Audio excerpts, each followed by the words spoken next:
नमस्कार, आप सभी का इस YouTube चैनल में हार्दिक स्वागत है। आज हम कक्षा 12 विषय भूगोल में अध्याय 6 में पार्ट 2 का अध्ययन करेंगे, मानव अधिवासों का वर्गीकरण। इससे पूर्व वीडियो में हम मानव अधिवास की परिभाषा, मानव अधिवासों की उत्पत्ति, स्थायी अस्थायी अधिवास आदि के बारे में अध्ययन कर चुके हैं। और आपने अभी तक मेरे इस YouTube चैनल को सब्सक्राइब नहीं किया है तो सब्सक्राइब भी कर ले। आइए देखते हैं। प्राकृतिक दशाओं और आधारभूत कार्यों के आधार पर दो वर्गों में वर्गीकृत किया जाता है। एक नंबर है ग्रामीण अधिवास और दो नंबर है नगरीय अधिवास। अब अपने देखते हैं ग्रामीण अधिवास या ग्रामीण बस्तियां। ग्रामीण अधिवासों की अर्थव्यवस्था प्राथमिक व्यवसायों पर निर्भर होती है, जैसे कृषि, पशुपालन, लकड़ी काटना, मछली पकड़ना, खनन एवं वनों से प्राप्त पदार्थों का संग्रहण आदि। ग्रामीण अधिवास मुख्यतः भूमि के विदोहन पर आधारित होते हैं। यानी ग्रामीण अधिवासों की अर्थव्यवस्था है वो प्राथमिक व्यवसायों, प्रकृति से जुड़े व्यवसायों पर निर्भर होती है, जैसे कृषि, पशुपालन, लकड़ी काटना, मछली पकड़ना, खनन और वनों से प्राप्त पदार्थों का संग्रहण करना, इन कार्यों में जुड़ी हुई रहती है। ग्रामीण अधिवास मुख्यतः भूमि के विदोहन पर आधारित होते हैं, यानी प्रकृति से सीधे जुड़े हुए होते हैं, इन्हीं व्यवसायों में लगे हुए होते हैं और इन पर आधुनिकता का प्रभाव नगण्य होता है। आधुनिक तड़क भड़क से दूर ही होते हैं, गांव में इतनी सुविधाएं भी नहीं होती है। अब अपने देखते हैं ग्रामीण अधिवासों के प्रकार। मकानों की संख्या और उनके बीच की दूरी के आधार पर किए गए विभाजन को अधिवासों का प्रकार कहा जाता है। तो बच्चों, अधिवासों के प्रकार किसे कहते हैं? मकानों की संख्या और उनके बीच की दूरी के आधार पर जो विभाजन किया जाता है उसे अधिवासों का प्रकार कहा जाता है। अब अपने देखते हैं कि सामान्यतः ग्रामीण अधिवास कितने प्रकार के होते हैं। तो ये 4 प्रकार के हैं। आइए देखते हैं क्रमशः। पहला है सघन या गुच्छित अधिवास, दूसरा है प्रकीर्ण या एकाकी अधिवास, 3 नंबर है मिश्रित अधिवास और 4 नंबर है पल्ली अधिवास। अब क्रमशः अपने विस्तार से इनको एक एक को देखते हैं। 1 नंबर है सघन या गुच्छित अधिवास। सघन या गुच्छित अधिवास, इन ग्रामीण अधिवासों को पुंजित, सहैत, सकेंद्रित, संकुलित आदि नामों से भी जाना जाता है। तो सघन या गुच्छित अधिवास के अन्य क्या क्या नाम है? पुंजित, सहैत, सकेंद्रित, संकुलित, ये भी इन्हीं के नाम है। इनमें आवास गृह पास पास होते हैं, यानी जैसा कि नाम से ही पता चल रहा है सघन या गुच्छित अधिवास, तो इनमें आवास गृह है वो पास पास होते हैं और संपूर्ण गांव सघन बसा होता है। आसान पहुंच के लिए इनके साथ सड़कों का निर्माण होता है और आवासों के साथ साथ विद्यालय, सामाजिक व धार्मिक स्थल भी बने होते हैं। तो बच्चों देखते हैं, जैसे ये कोई गांव है तो यहाँ पर मकान है वो एकदम पास पास होते हैं, पास पास मकान बने हुए होते हैं।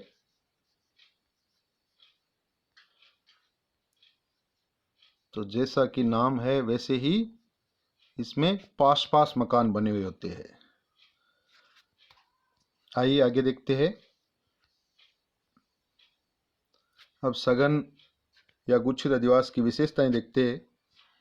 अधिवास प्राय खेतों के मध्य किसी ऊंचे एवं बाढ़ से सुरक्षित स्थानों पर बसे होते हैं। 2 नंबर है सभी आवास पास पास बने होते हैं। जैसे अपने देखा, सभी आवास एक स्थान पर संकेंद्रित होते हैं एवं बाहरी आक्रमणों का मिलजुल कर मुकाबला करते हैं। यानी ये पास पास एक स्थान पर संकेंद्रित होते हैं और बाहरी आक्रमण, बाहर से कोई भी यदि आक्रमण करता है, किसी तरह का यदि संकट आता है तो उसका मुकाबला सभी मिल करके करते हैं। सामाजिक प्रगाढ़ता होने से एक दूसरे के सुख दुख में सहभागी होते हैं और ये पास पास बसे हुए होते हैं, तो इनके अंदर यानी सामाजिक प्रगाढ़ता का भाव होता है। समाज में एक दूसरे की हेल्प करने का भाव होता है और किसी के भी यदि किसी प्रकार का दुख आता है तो सभी उसका सहयोग करते हैं, उसमें सहभागी बनते हैं, उसकी मदद करते हैं। इनमें आवासों की संख्या 40-50 से लेकर सैकड़ों तक हो सकती है। यानी इसमें आवास 40-50 से लेकर के सैकड़ों तक हो सकती है, ज़्यादा भी हो सकते हैं। आगे देख रहे हैं अपने, इनकी जनसंख्या उपलब्ध संसाधनों के आधार पर 500 से 1000 या अधिक हो सकती है। यानी उपलब्ध वहां पर जो संसाधन है उसके अनुसार 500 से 1000 या 1000 से ज़्यादा भी हो सकती है। अब अपने देखते हैं सघन अधिवासों का वितरण। इस प्रकार के अधिवास विश्व में, भारत में कहाँ कहाँ पाए जाते हैं? तो इस प्रकार के अधिवास नदियों के उपजाऊ मैदानों में, समतल तथा पर्याप्त जल की उपलब्धता वाले क्षेत्रों में पाए जाते हैं। तो बच्चों, सघन अधिवास कहाँ पाए जाते हैं? जैसे मैदानी भाग है, मैदानी भाग समतल है और नदियों के द्वारा सिंचित है, वहां पर यानी अनाज का उत्पादन अच्छा होगा, तो उन भागों में अधिक जनसंख्या पाई जाएगी, वहां पर लोग सघन रूप से बसे हुए होंगे। भारत में देखिए तो गंगा सतलज के मैदान, मालवा का पठार, विंध्यन पठार, नर्मदा घाटी और राजस्थान के मैदानी भाग में ऐसे अधिवास पाए जाते हैं। भारत में अपने गंगा सतलज का मैदान है, मालवा का पठार है, विंध्यन पठार है, नर्मदा घाटी है और राजस्थान के मैदानी भाग है। तो इनमें ये सघन अधिवास पाए जाते हैं क्योंकि वहाँ पर हर प्रकार के संसाधन है वो पर्याप्त मात्रा में उपलब्ध है, अनाज भी अच्छा होता है और हर प्रकार की सुविधाएं है। आगे अपने देख रहे हैं प्रकीर्ण या एकाकी अधिवास। जैसा कि नाम से ही पता चल रहा है, प्रकीर्ण यानी छितरे हुए। तो ऐसे अधिवास छितरे और बिखरे होते हैं, इसलिए आवास एक दूसरे से दूर और कृषि भूमि को छोड़कर बनाए जाते हैं।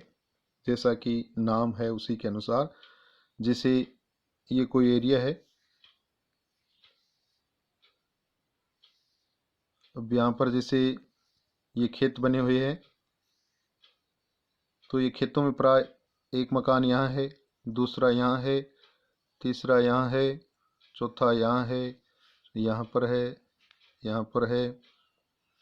तो इस प्रकार दूर दूर बसे होते हैं, यानी काफ़ी दूरी पर। एक खेत में जैसे एक यहाँ पर है, कुछ यहाँ पर है, यहाँ पर है। इस प्रकार कहने का अर्थ है कि ये छितरे हुए होते हैं। अब देखते हैं इनकी विशेषताएं। आवास एक दूसरे से दूर होते हैं, जैसे अपने देखा एक यहाँ पर है, एक यहाँ पर है, यहाँ है, यहाँ है, यहाँ है। इस प्रकार दूर दूर होते हैं। व्यक्ति एकाकी रूप में रहते हैं, यानी ये एकांत में रहना पसंद करते हैं, एकला चलो की नीति पर चलते हैं। व्यक्ति स्वतंत्र जीवन यापन के आदी होते हैं, स्वतंत्रता से रहना पसंद करते हैं, कोई इनको डिस्टर्ब नहीं करे, इसलिए ये दूर दूर रहते हैं। एक दूसरे के सहयोग की भावना कम होती है, जैसा कि आवाज से पता चल रहा है दूर दूर आवास है, तो इनमें एक दूसरे की सहयोग की भावना कम ही होती है, इसलिए ये दूर रहना पसंद करते हैं। कृषि में संलग्न जातियों में ऊंच नीच की भावना भी होती है। अब अपने देखते हैं प्रकीर्ण अधिवास के वितरण। उत्तरी अमेरिका में संयुक्त राज्य अमेरिका और कनाडा के प्रेरी प्रदेश, एशिया के स्टेपी मैदान, गंगा के खादर क्षेत्र, हिमालय पर्वतीय क्षेत्र व तराई तथा भाबर क्षेत्र, मध्य दक्षिण अमेरिका में अर्जेंटीना के पंपाज, ऑस्ट्रेलिया के डाउन्स तथा दक्षिणी अफ्रीका के वेल्डस प्रदेश, दक्षिणी राजस्थान के उदयपुर, राजसमंद, डूंगरपुर, ये डूंगरपुर है, प्रतापगढ़ और बांसवाड़ा जिलों में तथा मरुस्थलीय प्रदेश में प्रकीर्ण अधिवास प्रमुखता से पाए जाते हैं। तो एक तो ये शीतोष्ण कटिबंधीय जो घास के मैदान है, शीतोष्ण